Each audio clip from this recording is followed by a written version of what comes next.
ఇవాళ Sunday special మీ ఇంట్లో ఏంటి?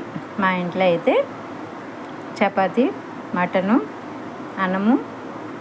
ఇది ఉదయం అన్నం అండి, వేస్ట్ అవ్వకూడదు. కష్టపడే వాళ్ళకి ప్రతి మెతుకు విలువ తెలిసిద్ది.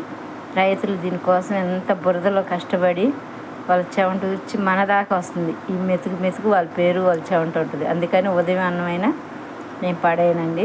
చాలా జాగ్రత్త. ఆ కష్ట విలువ ఏందో నాకు తెలుసు. ఈ కర్రీ వచ్చి గోంగూర మటన్ కాకుండా వెరైటీగా ఇది చుక్క కూరను మటన్ చేశాను. ఇది వేడి రైస్లో అయితే సూపర్గా ఉంటుంది. కాకపోతే ఉదయం రైస్ ఉంది కానీ సరి చేసుకుంటున్నా. మీరు కూడా ఒకసారి ట్రై చేయండి. చాలామంది గోంగూర మటన్ వండుతారు కానీ చుక్క కూర ట్రై చేయరు. ఎందుకంటే చుక్క కూర పుల్లగానే ఉంటుంది గోంగూరలాగే. మా అబ్బాయి గోంగూర తిండు, అందుకని మటన్లో వేసాను. ఒకసారి మీరు కూడా ట్రై చేయండి.